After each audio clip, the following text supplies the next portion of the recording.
संशोधन के bill pay आज संशोधन हो गया है, क्या कहना चाहिएगा? पावर देख लिए हैं एनडीए के। हाँ। जितना विपक्ष चिल्लाता था, चिल्लाने से भौंकने से कुछ हुआ है बताइए? आज तक 370 पे भी यही लोग सब चिल्लाया था। हाँ। लागू हुआ ना? हाँ, तो बोल रहे ये थे कि किसान बिल जैसा रिटर्न हुआ था ना, वैसे वक्फ बोर्ड भी होगा। अच्छा, किसान कह रहे हैं तो किसान हरियाणा में देख लिए ना, वो 500 पर बिकने वाला किसान बैठा हुआ था, समझे ना? हाँ। हाँ, ऐसा ही है, ये सब विरोध करते रहेंगे।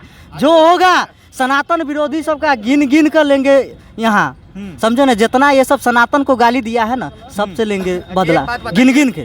और जो है यहाँ जो गरीब मुसलमान को फायदा नहीं पहुँच रहा था वक्फ बोर्ड में जो संशोधन, यहाँ जो गलत मोड़ ले लेते हैं कि संशोधन ये है मुसलमान खतरे, ऐसा नहीं है।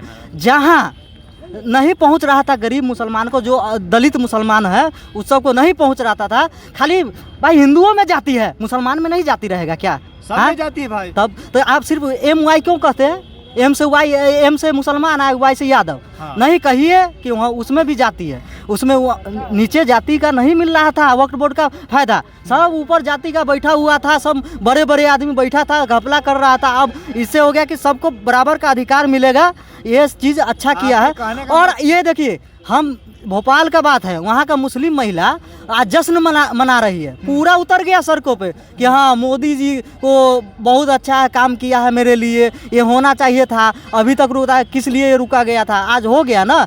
आज देख लिया पूरा विपक्ष बैठा रह गया, सब ने बहुमत। यहाँ हम शुक्रिया अदा करना चाहते हैं, नीतीश कुमार को शुक्रिया अदा करना चाहते हैं, चंद्रबाबू नायडू को शुक्रिया अदा करना चाहते हैं, पवन कल्याण को।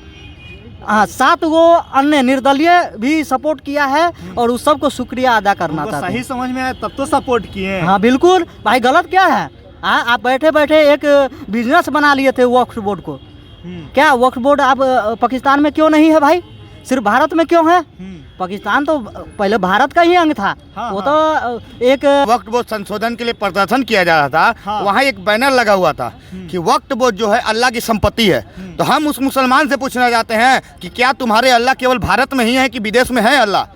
और कहीं तो वक्फ बोर्ड नहीं है, पाकिस्तान में नहीं है, बांग्लादेश में नहीं है, सऊदी अरब में नहीं है, तो वक्फ बोर्ड अल्लाह की संपत्ति कैसे हुई? अगर वक्फ बोर्ड अल्लाह की संपत्ति हुई तो या तो तुम्हारे अल्लाह 1954 में आए थे, और नहीं तो वक्फ बोर्ड तुम्हारा पहले से आता। पहले ये डिसाइड कर लो कि तुम्हारा अल्लाह कब आए थे। 1954 में आए थे अल्लाह? मुस्लिम से नहीं, पहले हम एक सवाल पूछना था, मुस्लिमों से हम पूछना चाह रहे हैं कि जो बोर्ड लगा हुआ था, बोल रहा था कि वक्फ बोर्ड जो है अल्लाह की संपत्ति है, ठीक है?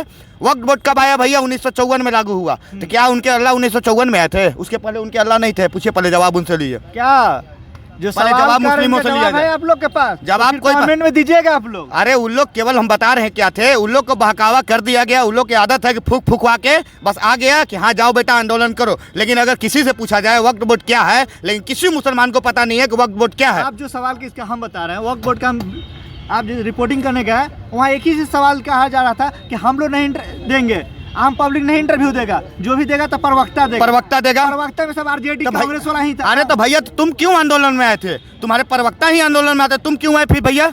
तुम क्यों आई बताओ?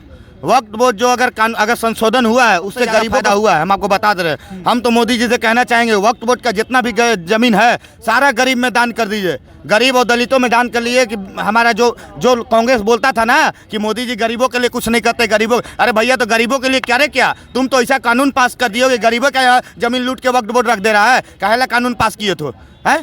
इंदिरा गांधी का नारा सुने होंगे कि गरीबी हटाओ, गरीबी हटाओ, गरीबी नहीं हटे तो गरीबों के हटाओ। बारे भाई, यही तो नारा था इंदिरा गांधी का।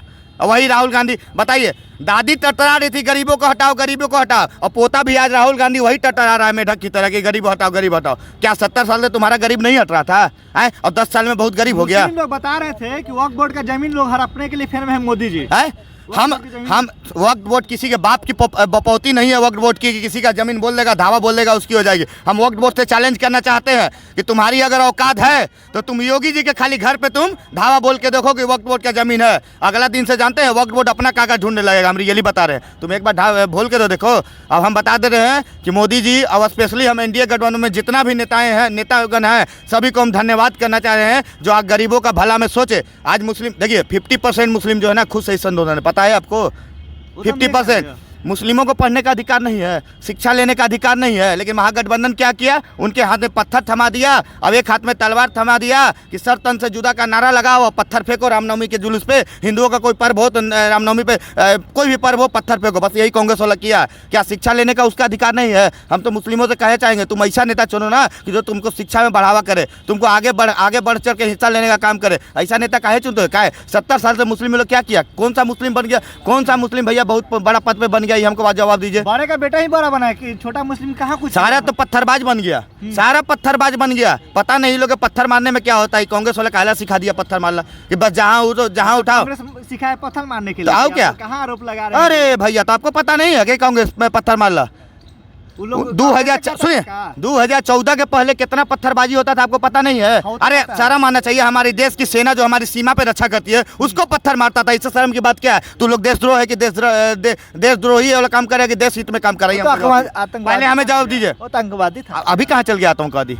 अब तो अभी कहाँ चल गया आतंकवादी? वो तो बोले कि मोदी जी की सरकार आ गई तो खत्म हो गए। तो खत्म हो गया ना? तो समझ में आ गया ना आपको? यानी मोदी जी ने शिक्षा दिया कि तुम पत्थर मारने के लिए नहीं, तुम देश में हित में शिक्षा का अधिकार ले लो, पत्थर का अधिकार मत लो। यही मोदी जी ने किया। लेकिन सब बोलता है क्या तो मोदी जी हिंदू मुस्लिम किए। अरे भैया तो बताओ ना, एक काम भी बताओ, कमेंट में लिख के बता देना हमको कि एक काम भी हमको खाली बता दो कि मोदी जी ने हिंदू मुस्लिम किया। आज बताइए कि केंद्र के द्वारा योजनाएं दी जा रही है तो केवल हिंदू लाभ उठा रहे हैं, मुस्लिम नहीं लाभ उठा रहे हैं। हाईवे बन रहा है, अभी देखिए गांधी मैदान में क्या हिंदू केवल खेल रहे हैं, मुस्लिम नहीं खेल रहे होंगे? सब लोग खेल रहे होंगे ना? यहाँ किसी जात पूछ के धर्म खेल रहे होंगे।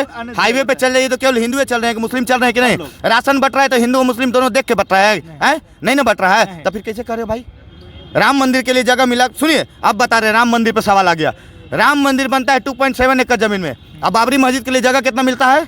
5 एकड़ जमीन। तो हम लोग कभी विरोध करने गए? कभी नहीं करते हैं, क्योंकि हम जानते हैं कि चलो भाई तुम लोग अल्पसंख्यक हो, तुम लोग को ज़्यादा मिले। लेकिन उन लोग क्या करेगा कि हम लोग का बात होगा राम मंदिर के, देखिए विरोध करता है। लेकिन हम लोग विरोध किए क्योंकि हम लोग का प्राकृतिक धर्म है। कैंची के तो बदौलत बना हुआ धर्म थोड़ी है कि कैंची के बदौलत धर्म बन गया। तो समझ जाइए आप बात को, ऊपर प्राकृतिक धर्म और नीचे बड़ा टारगेट कर रहे हैं। बिल्कुल करेंगे ना। ऊपर से आया हुआ धर्म और नीचे बना हुआ धर्म में आसमान और जमीन का फर्क होता है, ये चीज़ आप जान लीजिए बस।